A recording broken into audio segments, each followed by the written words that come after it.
बात बहुत ही पुरानी है कि एक बादशाह का दरबार लगा हुआ था। दरबार में एक बहुत ही अजीबोगरीब मामला सुनवाई के लिए पेश हुआ था। एक तरफ एक अंधा गरीब खड़ा था जो कहता था कि बादशाह के सामने रखी जो 100 अशर्फियों की थैली है वह उसकी है, जो उसने कई सालों में भीख मांगकर जमा की है। जबकि दूसरी तरफ 2 भाई थे जिनका कहना था कि उन्होंने अपनी दिन रात की कड़ी मेहनत और ईमानदारी से तेल बेच बेच कर कमाई की है, क्योंकि वे दोनों पेशे से तेली थे और तेल निकाल कर वे लोगों को बेचा करते थे। वे बादशाह बहुत ही समझदार और अक्लमंद था। उसने फैसला सुनाने से पहले दोनों पक्षों से मामले की पूरी सच्चाई जाननी चाहिए ताकि मामले की जड़ तक पहुंचा जा सके। सबसे पहले भिखारी ने बोलना शुरू किया। कहने लगा, बादशाह जी, मैं भला आंखों का अंधा कैसे 2 जवान लड़कों को धोखा दे सकता हूँ। ये दोनों भाई तो मुझे लूटने चले थे, मेरी अशर्फियों को अपना बता रहे हैं। मुझे इन दोनों जालिम भाइयों से बचाइए। यह सुनकर उन दोनों भाइयों में से एक भाई ने आगे बढ़कर कहा, नहीं हुजूर, यह भिखारी झूठ बोलता है, अपनी मासूमियत का नाजायज फायदा उठा रहा है। हम दोनों भाई भी इसी तरह से इसके धोखे में फंस गए थे। यह अशर्फियां हमारी है जो कि हम अपने साथ वापस अपने शहर ले जा रहे थे। और फिर इसके बाद उस आदमी ने अपनी पूरी कहानी बताना शुरू किया और कहने लगा, हुजूर, हम दोनों भाई दूसरे शहर में रहते थे। हम दोनों में बड़ा ही प्यार और भाईचारा है। हम दोनों हर काम मिलजुल कर करते हैं, लेकिन हमारी आर्थिक स्थिति दिन प्रतिदिन खराब होती जा रही थी। हमारा कपड़े का अच्छा खासा कारोबार था जो देखते ही देखते मंदी का शिकार होता चला गया और नौबत यह आ गई कि हमारा व्यापार बिल्कुल ठप हो गया। इसलिए हमें अपना कारोबार बंद करना पड़ गया। अब हम दोनों भाई अपने गुजर बसर के लिए मजदूरी का काम करने लगे। हम दोनों जो कुछ भी कमाते उससे हमारे दिन का गुजारा बड़ी ही मुश्किल से निकलता था। अब उन परिस्थितियों में भी हमें जिंदगी गुजारते हुए 6 माह बीत चुके थे और अब हमारे सब्र की सीमा टूट चुकी थी। एक दिन हमारा एक रिश्तेदार हमारे घर पर आया जिसने हमें मशवरा दिया कि भाई, अगर गांव में रोजगार नहीं चल रहा तो किसी दूसरे बड़े नगर में जाकर काम तलाश करके देख लो। हो सकता है पैरों तले की मिट्टी बदलने से तुम्हारी किस्मत भी बदल जाए। उसकी बात हमें बिल्कुल सही लगी। हम लोगों के पास थोड़ी बहुत जो जमीन थी वह जमीन हमने बेच दी, जिसमें से कुछ धन हमने अपने साथ ले जाने के लिए रख लिया और बाकी का धन अपने बीवी बच्चों को सौंप दिया ताकि वे पीछे से अपना गुजारा चला सकें। फिर हम दोनों भाइयों ने जाने का फैसला कर लिया और हम चल पड़े। जब हम शहर में आए तो हमने सुन रखा था कि इस शहर के एक बड़े ही नेक दिल बादशाह राज करते हैं। हम दोनों भाइयों ने मिलजुल कर इस शहर में एक कोलू लगा लिया जिसमें से हम तेल निकालते और लोगों को तेल बेचते। हम कुछ किसानों से सरसों खरीदते और फिर अपने कोलू में उसे पीसकर तेल निकालते। तेल निकालने के बाद हम लोगों को उसे बेचते। इस तरह से हमारा कारोबार अच्छा चलने लगा और कुछ ही दिनों में हमारे हालात बदल गए। हम दोनों भाइयों ने बहुत ही मेहनत की और अपनी दिन रात की मेहनत को जमा करना शुरू कर दिया। हमें अच्छी कमाई करते हुए काफी वक्त हो चुका था, इसलिए हमने सोचा क्यों ना अपने शहर वापस लौटा जाए ताकि हम अपने परिवार को अब तक की कमाई को सौंप सकें और इस तरह से अपने परिवार से मिलना भी हो जाएगा। बस यही सोचकर हमने वापसी की तैयारी की, अपना सामान बांधा और 100 अशर्फियां जो हमने तेल बेच बेच कर जमा की थी एक थैली में डाली और रवाना हो गए। हम चलते जा रहे थे कि तभी हम शहर के बीचों बीच एक बड़े से बाग के पास पहुँचे। तभी हमारे कानों में एक भिखारी की आवाज पहुंची। यह भिखारी बड़ी अजीब बात कह रहा था। कहता था, है कोई गरीब की मदद करने वाला? अरे कोई इस अंधे गरीब के हाथ पर एक सिक्का ही दे दे। मैं बस अपने हाथ पर एक सिक्का रखकर देखना चाहता हूँ। हाय मेरी किस्मत, जब मैं तंदुरुस्त था तो कैसे मेरे घर में पैसों की रेल पेल थी। बस मैं अंधा हो गया और मेरी किस्मत फूट गई। अब मैं भीख मांगने पर मजबूर हो गया हूँ। हम उस अंधे गरीब की यह बात सुनकर उसके पास चले गए। मेरे भाई ने उससे पूछा कि तुम यह कैसी फरियाद कर रहे हो?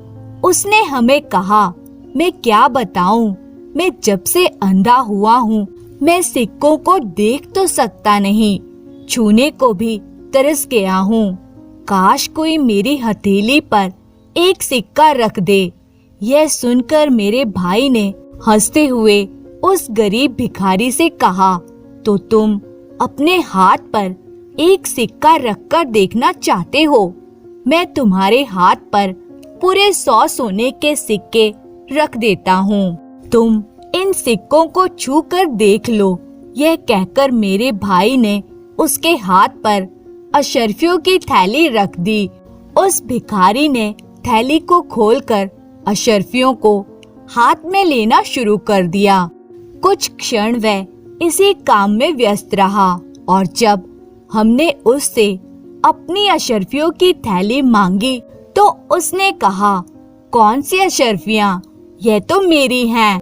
तुम बिन मतलब मुझ पर इल्जाम लगा रहे हो। तुम्हें एक अंधे को लूटते हुए शर्म नहीं आती? बस ये कहते कहते उसने शोर मचाना शुरू कर दिया। शोर सुनकर बहुत से लोग इकट्ठे हो गए और सभी लोग इसे अंधे का विश्वास कर रहे थे और हमें आपके सामने पेश कर दिया गया। अब आप ही न्याय कीजिए। ये अशर्फियां हमारी बहुत ही सख्त मेहनत से कमाई हुई हैं। बादशाह दोनों की बात सुनकर कुछ देर चुप रहा। फिर उसने अपने नौकरों से कहा, दरबार में एक बड़ी कढ़ाई में पानी भरकर उसे तेज गरम किया जाए और उसमें ये अशर्फियां उड़ेल दी जाए। और फिर ऐसा ही किया गया। सभी दरबारियों के सामने एक बड़ी सी कढ़ाई में पानी को गर्म किया गया और अशर्फियां उसमें डाल दी गई। दरबार में मौजूद सभी लोग हैरान थे कि ना जाने बादशाह क्या करने वाला है। बादशाह अपनी जगह से उठा और गरम कढ़ाई को देखने लगा जिसमें अशर्फियां डाल दी गई थी। कुछ देर तक वे वहां पर खड़ा रहा और कुछ सोचता रहा।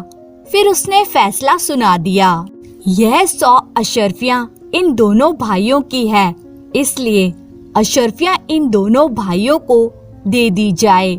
और क्योंकि इस भिखारी ने धोखा देने की कोशिश की है तो इसे कैद में डाल दिया जाए।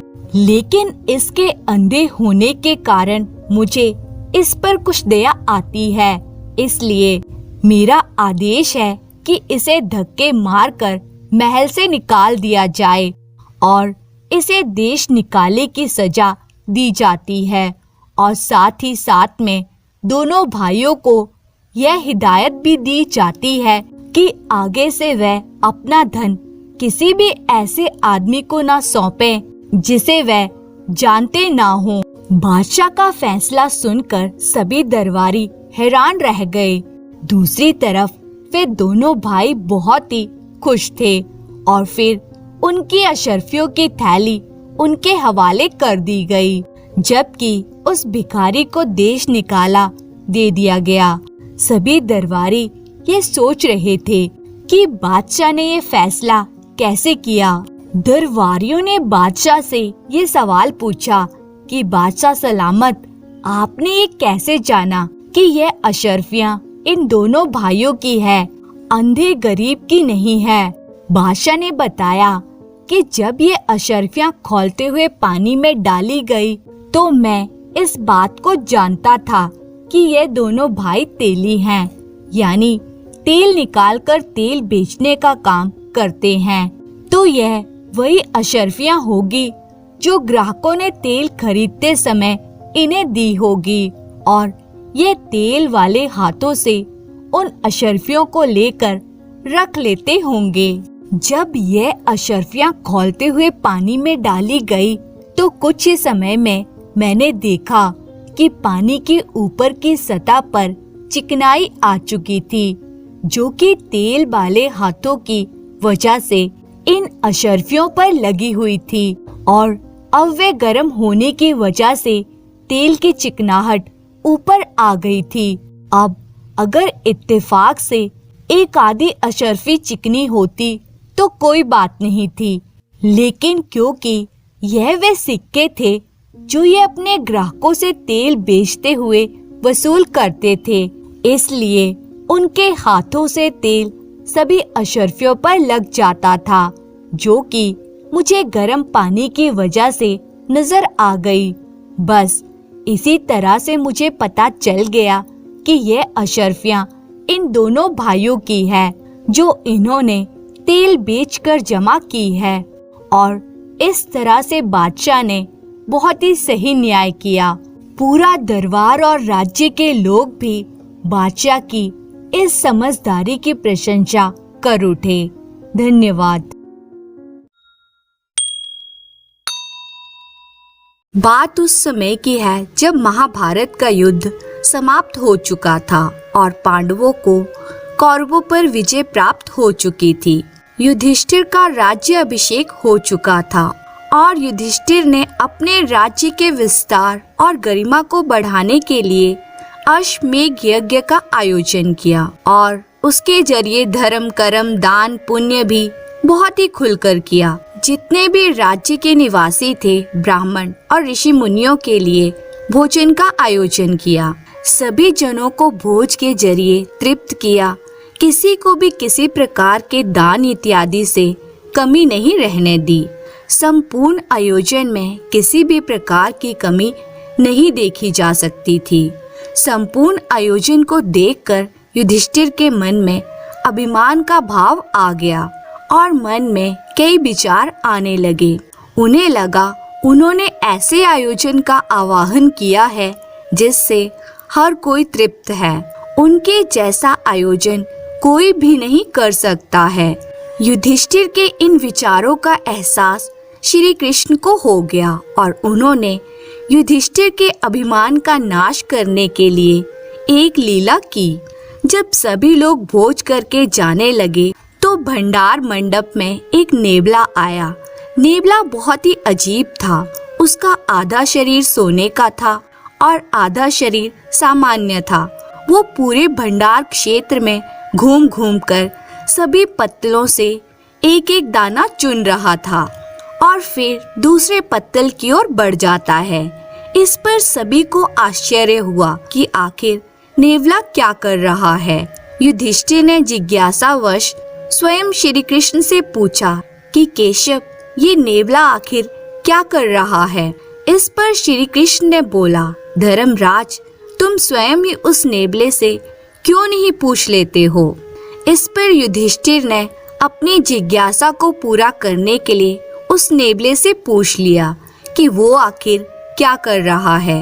तो उस नेवले ने जवाब दिया कि हे युधिष्ठिर, मैं उस अन्न को ढूंढ रहा हूँ जिससे मेरा आधा शरीर जो कि सोने का नहीं है वो भी सोने का हो जाए। इस पर युधिष्ठिर और बाकी भाइयों ने पूछा कि आप विस्तार से बताएं, ऐसा कौन सा अन्न है जिससे आपका शरीर सोने का हो जाएगा। इस पर नेवले ने कहा कि एक समय की बात है, मेरा पूरा शरीर तब सामान्य था, लेकिन मैंने ऐसा शुभ अन्न का भोग किया जिससे मेरा आधा शरीर सोने का हो गया। इस बात को नेवले ने इस तरह से समझाया। एक समय की बात है, एक गांव में एक दरिद्र ब्राह्मण रहता था।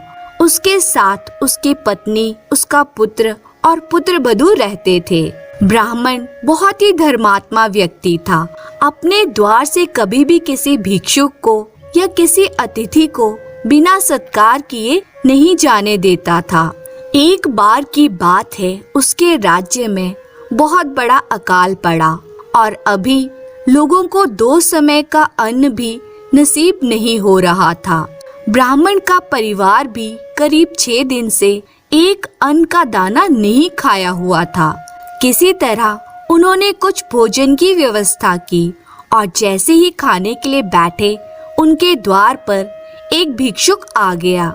उसने उनसे कहा कि तुम तो किसी भी भिक्षुक को अपने द्वार से खाली नहीं भेजते हो। मैं कई दिनों से भूखा हूँ, बहुत आशा के साथ तुम्हारे द्वार पर आया हूँ, मुझे भोजन दो। उस ब्राह्मण ने निसंकोच अपने हिस्से का भोजन उस भूखे भिक्षुक को दे दिया। उसे खाने के बाद भी वो भिक्षुक तृप्त नहीं हुआ और उसने और भोजन की मांग की। इस पर उस ब्राह्मण की पत्नी ने भी अपना भोजन उस भिक्षुक को दे दिया। इसे खाने पर भी उसे तृप्ति नहीं हुई और उसने और भोजन की मांग की। इस पर ब्राह्मण के बेटे और उसकी पत्नी ने भी एक एक कर अपना भोजन उस भिक्षुक को दे दिया। इस प्रकार से सभी सदस्यों ने अपना पेट ना भरकर अपने हिस्से का भोजन उस भिक्षुक को दे दिया। भोजन खत्म करने के बाद उस भूखे भिक्षुक ने अपना असली स्वरूप दिखाया। वो स्वयं धर्मराज थे, जो उस ब्राह्मण की धर्मात्मा होने की परीक्षा लेने आए थे और उन्होंने बोला कि हे ब्राह्मण श्रेष्ठ, आपके सत्कार से मैं प्रसन्न हुआ और आपके इस सेवा भाव से मुझे इतनी प्रसन्नता हुई कि मैं आपको ब्रह्मलोक का निवास वरदान स्वरूप प्रदान करता हूँ। और उनके अंतर्ध्यान होने के बाद मैंने उनके पत्तल के बचे भोजन को जैसे ही ग्रहण किया, मेरा आधा शरीर सोने का हो गया। यहाँ आपके यज्ञ के बारे में सुनकर मैं यहाँ इसी उद्देश्य से आया था कि ये भोज भी ऐसा धर्म भोज होगा जिसके खाने से मेरा बचा शरीर भी सोने का हो जाएगा। लेकिन मैं गलत था। यहाँ का भोजन ग्रहण करने से मेरे शरीर पर कोई प्रभाव नहीं पड़ा। और इतना कहकर नेवला गायब हो गया। इस सारी घटना के बाद युधिष्ठिर को अपनी गलती का एहसास हुआ और उन्होंने केशव से बोला, हे प्रभु, मुझ में अहंकार का भाव विद्यमान हो गया था और मेरे अहंकार का नाश करने के लिए ही आपने मुझे ये लीला दिखाई। कृपा करके मुझे क्षमा करें। मैं भूल गया था कि कोई भी यज्ञ, पूजन, भोज इत्यादि तब तक धर्म अनुसार नहीं माना जाएगा जब तक उसमें सत्य, श्रद्धा इत्यादि का भाव ना हो। और अहंकार इत्यादि के उत्पन्न होने से ऐसा कोई भी विशाल भोज या आयोजन किसी काम का नहीं है। मुझे अपनी गलती का एहसास हो गया है। हे प्रभु, मुझे क्षमा करें। इस तरह से श्री कृष्ण ने पांडवों के अभिमान का नाश किया और साथ ही साथ हमें सीख प्रदान की कि कोई भी आयोजन या यज्ञ इत्यादि या फिर कोई भी धार्मिक कार्य तभी ईश्वर द्वारा ग्रहण किया जाता है जब उसमें सच्ची श्रद्धा, समर्पण और निष्ठा इत्यादि जैसे भाव विद्यमान रहते हैं। हम भले ही कितने विशाल भंडारे या भोज का आयोजन कर लें, लेकिन यदि तनिक भी हमारे मन में अहंकार या किसी प्रकार की कुरीति का भाव आता है तो वो आयोजन असफल ही माना जाएगा। धन्यवाद।